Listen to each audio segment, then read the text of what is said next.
Welcome to the Military OneSource Podcast. Military OneSource is an official program of the Defense Department with tools, information, and resources to help families navigate all aspects of military life. For more information, visit MilitaryOneSource.mil. Welcome to the podcast. I'm Bruce Moody. Today we'll discuss problematic sexual behavior in children and youth. It's a topic we've discussed in previous episodes, and we'll continue that conversation today. It'll be a frank discussion, maybe one for the earbuds if you have young ones around. Really happy to introduce to you today our guests, Amanda Mitten and Dionna Weixel. Both are with the University of Oklahoma at their National Center on Sexual Behavior of Youth. Amanda and Dionna, it's great to have you with us today. Hello. Thank you so much for having us. We're so glad to be here. Yes, we're glad to have you here. Do us a favor, though, before we get started, and maybe Amanda, we'll start with you. We'll go in alphabetical order. Tell us a little bit about the center and what it is that you do. Absolutely happy to. So I am, and really both of us are clinicians and trainers, and we specialize in training on and the treatment of children and families who are experiencing difficulties associated with problematic sexual behavior.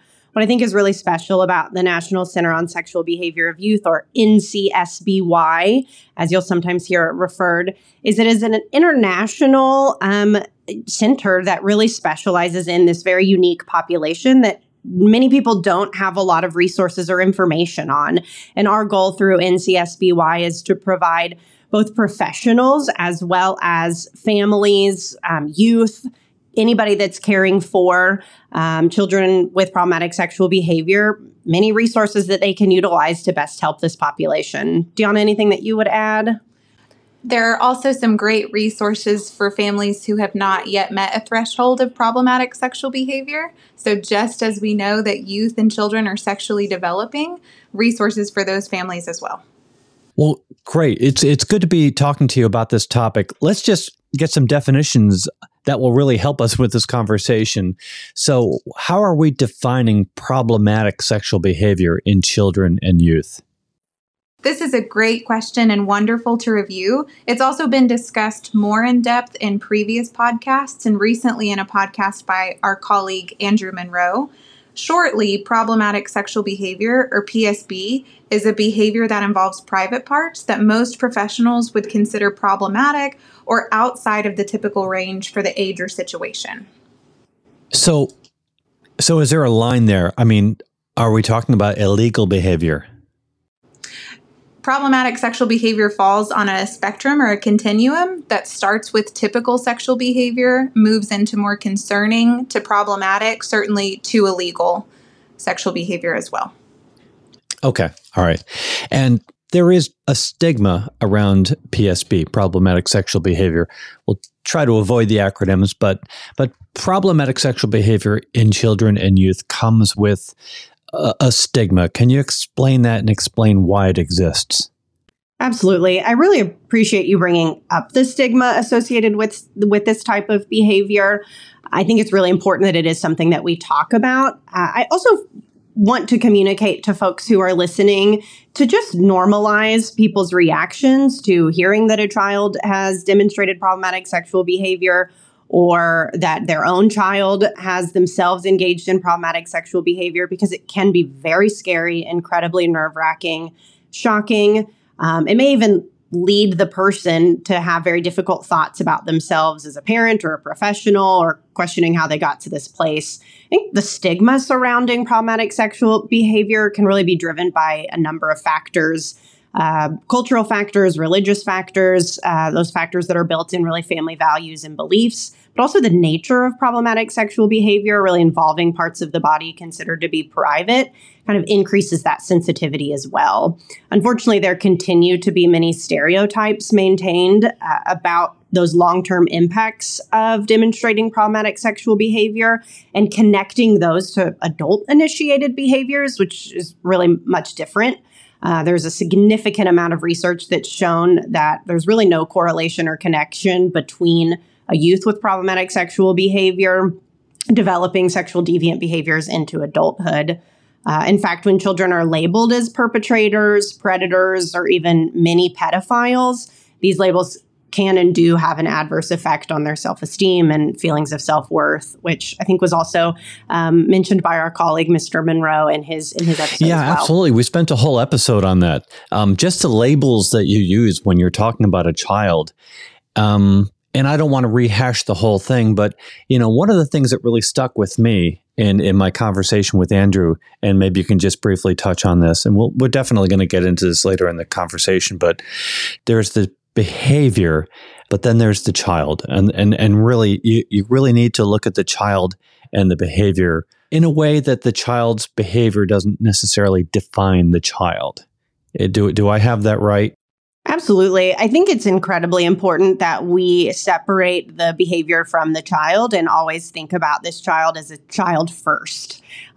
Just as we would think about other individuals as a person before their disorder, their difficulties, we want to give the same privilege to children as well.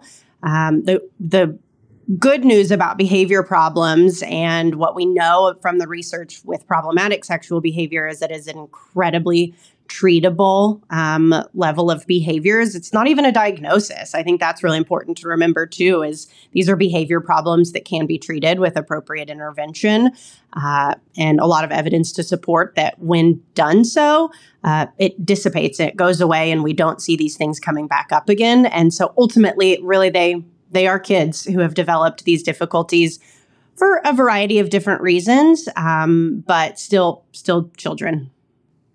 Yeah, most definitely. And that's something not to forget. They're definitely children.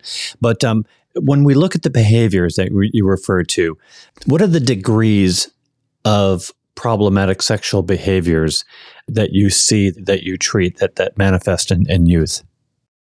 So as we mentioned, we think of PSB as being on that spectrum, ranging from behaviors that would be considered a normal part of sexual development to inappropriate, to problematic, to, harmful or illegal. As with any behavior, there can certainly be varying degrees of intrusiveness or frequency, but for something that is labeled problematic, wherever it falls on that end of the spectrum, largely there would be the same treatment, and there is an evidence-based service that is effective for decreasing incidence of problematic sexual behavior in those children and youth. So I want to shift a little bit, and I really want to talk about caregivers and what they can do and how they can think about this. And, again, with the definitions, because I think it really helps the conversation when we are talking about a caregiver. We're talking about teachers, childcare providers? Who else is out there that falls into the realm of a caregiver? Yeah, I appreciate that distinction. We tend to, in our clinical practice, will often reference caregivers as the individual that is providing the most amount of care for a child. We're often communicating that as that person is the individual that lives in the home environment, sort of has the most access to the child. But I really think you're absolutely right that we should not go without mentioning teachers and other professionals who are involved in children's lives as well. So as we continue through this conversation, I think you'll hear both of us use the language of parent and caregiver. And really, it's these trusted, important adults in children's lives that have the opportunity to influence and impact their behaviors and their choices. Okay. So that adult, the trusted and important adult, has concerns about a child exhibiting or being impacted by problematic sexual behavior. What's the first thing that they should do? I think it's really important to create a space for having open and honest conversations with children. We always want to be mindful of jumping to conclusions and first starting with a conversation before assuming that there is an issue at hand or behavior that is taking place. It can be really helpful to take advantage of natural opportunities to talk with children about sexual topics, promote that individual is a safe person that the child can come to with questions, thoughts, and other curiosities. I think it's also really important for caregivers and those trusted adults to hear that gut reaction to figuring out or having a concern about a child having problematic sexual behavior is really normal. Being concerned about problematic sexual behavior or finding out your child has engaged in problematic sexual behavior is a really huge situation that can bring with it a number of significant feelings, perhaps shame, guilt, sadness, anger, frustration, disappointment. So first step really is to check in on your own feelings. After that is safety, above all else, of anybody that may be involved in those situations. You may need to separate children, for example. If clothes were removed, it may be important to get them in a space where we are, again, putting them back into safe situations. It's also a great time to provide some education surrounding rules for our body parts, normalizing curiosity, and creating a space for your child to ask those questions. Depending on what they say and what you learn, this may also be a great time for putting some structure into place, setting boundaries and rules around what's okay and not okay to do with our bodies. A lot of times kids just don't know that there are rules around our bodies and they need to be communicated that information, just like they need to learn rules around how to use walking feet at a swimming pool and not touch a hot stove. I think what's important also is that caregivers create a listening space for their youth to share the difficulty and the questions and the curiosities that they have. And it's important to have caregivers continue to see their child as their child. And this is not something that's going to ruin their lives.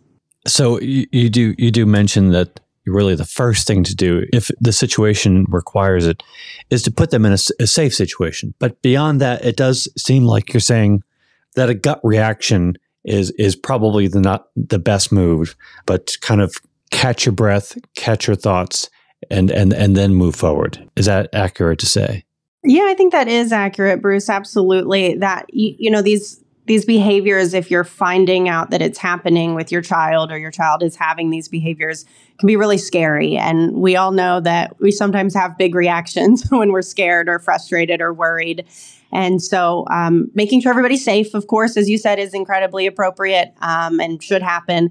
And then, secondly, is checking in on ourselves. And do I need to take a space to kind of calm my own reaction so I'm not reacting too strongly to the situation, and really creating an open space for having a conversation? So what are some of the barriers that may keep parents from asking for help? There are certainly barriers, and we have to consider those as they will impact engagement. Barriers can include things like a caregiver's perception of therapy and support, and how others might perceive them if they seek help, and even how they might impact how they view themselves. It can be difficult to ask for support, and sometimes systems make it difficult to seek therapeutic interventions. Unfortunately, families are still hearing those unhelpful messages that we mentioned about their role with problematic sexual behavior. And it's tough to blame a caregiver for being hesitant if they're worried that they may hear this difficult information and those unhelpful labels about their family. Right. So there's getting help, but there's really preparing to get that help too, really being ready for that. So what are some of the ways that a parent can prepare for a meeting with a clinical provider following an incident of problematic sexual behavior? I think it's really important that we started much of this conversation talking about the stigmatized nature of this behavior and sort of starting to bust some of those myths. What we find is that there is often a similar, maybe not exactly the same stigma, but there is also a stigma around seeking help and reaching out to a clinical provider. In fact, many families develop their own perceptions about what it means to do so. They may be worried about how others perceive them, that if I seek help, does that mean I've not been an effective parent or caregiver? And those are really scary and heavy thoughts to enter into this experience with. Therapy can feel very much like a mystery to families and parents if they've never had exposure to it or if they've only had negative experiences. And it's important for parents and caregivers to remember that clinical providers are going to want to know details about what took place with their child, in addition to their child's previous experiences and history, but all from the perspective and the guise of providing support and help. I think it's always okay and encouraged for families to come into these clinical experiences with their own questions and work towards getting onto the same side of the street with that clinical provider. Our goals, hopefully, are all here to support the family and help them however we can. And a family's openness and honesty with that provider is really going to help with that as well. Right. So as you say, it's scary, it's heavy, it's an uncomfortable topic. But on the other side of the equation, there's a provider who really needs to know the details, who needs to know what's going on. So what are some of the tips for a clinical provider as they are communicating with a caregiver in discussions about problematic sexual behavior?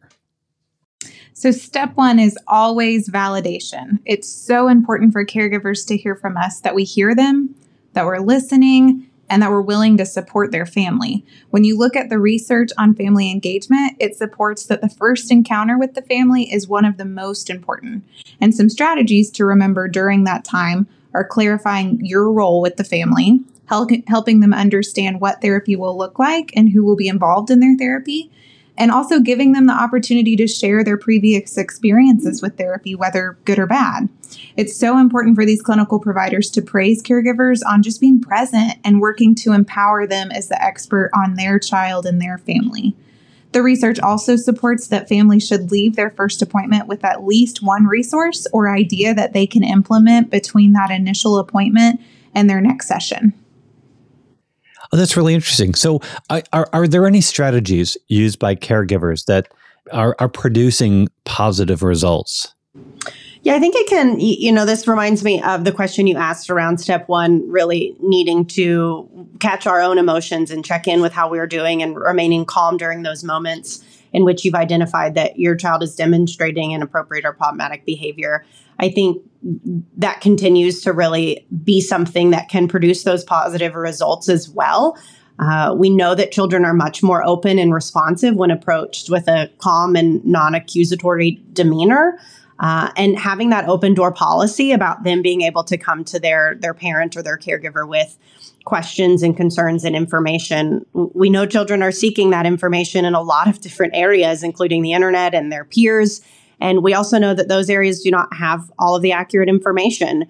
And caregivers are really the expert on their child, and we want to empower them to be that way. So when approaching their child about behaviors, sexual or otherwise, it's important to strike a balance between being validating and normalizing of natural curiosity, while also taking the behavior incredibly seriously, setting appropriate boundaries and rules, and maybe perhaps even approaching your child with your own curiosity. A listening ear and a plan for mitigating this behavior can really go a very long way. Got it. Now, so can you clarify the different levels of support and services that are available to caregivers in the civilian sector?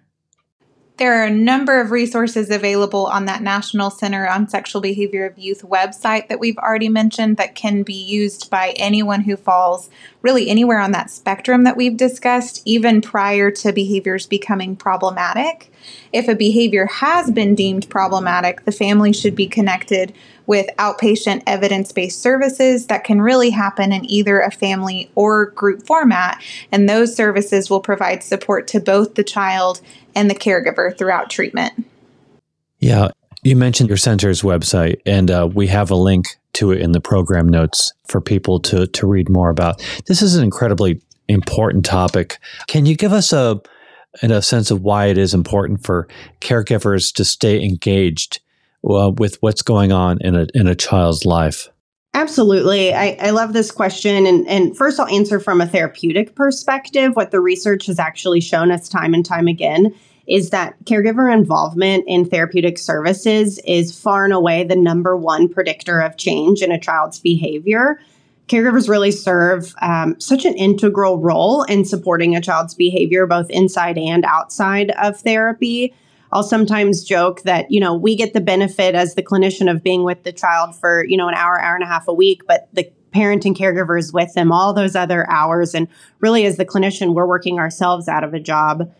Additionally, we know children have contact with so many other people in their lives that will have the opportunity to shape or influence their behavior, peers, teachers, the media. And we really want to empower caregivers to be the experts on their child. And they certainly are the experts on their own family. The more caregivers can create a space for open and honest communication, the more opportunity they're creating for their child to come to them with those questions. And the caregiver can really lay the foundation such that it fits within their own beliefs and values. Okay. So there are situations when a child is removed from school or another social setting, right? So what are some tips for parents if their child is removed from school or another social setting as a result of problematic sexual behavior? This can be really difficult and is quite common that kids are removed from some of their social circles when something like this happens. And it's likely that these parents and caregivers will have questions about what's happening and why. They should always ask those questions and what the long-term plan is. It's natural that after a child engages in a problematic sexual behavior, that those around them want to pull them away from others for what they may consider or be using as a step towards safety. However, youth then may struggle to develop these appropriate social skills because they're not in situations or given the opportunity to do so. So when in services and working with a therapist, these therapists should be able to work with these families on plans for success in the school setting, including being a support and collaborator with the school themselves to see what needs to happen to make sure that that youth can stay in that setting, continue to develop those good social skills and be successful. So following up with that, though, what are some tips when that child is returning to school, returning to the social setting? How do parents prepare for that? And how do they prepare the child? Yes, that's a great question. So one of the main things that we talk about is giving these caregivers and kiddos scripts for what they're going to say when they're asked about some of these situations. Because as we've talked about, when caregivers respond to these situations out of emotion, it may not always be the best response. The same is certainly true then for kiddos who are answering difficult questions from their peers. And so giving them options for how they can answer these questions or talk about maybe what happened, who are safe people in that system to go to when and if they need help, and what are plans ultimately for making sure that we're safe and following all of what we call the sexual behavior rules or the boundaries that we have set in place for that youth or child.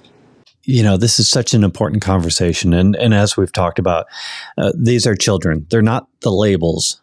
They're just children, and they're growing and they're learning, and they'll continue to learn. Amanda and Dionna, do you have any final thoughts on this conversation before we give it a close? I don't think so. I just so appreciate you all really upholding that philosophy of, children first. And I just love and wanted to emphasize what you said there at the end is that children are learning and growing every day of their lives, and they also have to learn what to do with their bodies and what's okay and not okay. And they have such an opportunity to thrive with appropriate rules and boundaries. And so just appreciate you having us and having this discussion. Yeah, we are so thankful that you're willing to talk about caregivers and their engagement. Last thoughts for me, these kiddos, when they have a behavior that's deemed problematic, they're often aware and they tend to share that they know their parents are experiencing a range of feelings from that frustration to fear to sadness to everything in between. While those feelings are really important to process and work through, that doesn't happen all at once, and it doesn't have to. And youth are largely reporting that caregivers who are there for them is the most important thing. They don't always remember what you say or how you said it, but they remember that you were there, and then the healing comes after that. I really appreciate your time with us today. This is a very, very important topic. It's fraught with emotion. It means everything to parents who are going through this. So we appreciate the opportunity to talk with you and learn through this. We're going to have future episodes where we revisit this topic, and there's still so much more to learn. Thank you so much for joining us today. Thank you. Thank you for having us. Absolutely. Want to remind everybody that Military OneSource is an official resource of the Defense Department. We are a website, we're a call center, we're all over social media, and we are a podcast. So go ahead and subscribe to us wherever you listen to your podcasts, because we cover a wide range of topics that help military families navigate military life. I'm Bruce Moody. Thank you so much for listening. Bye-bye.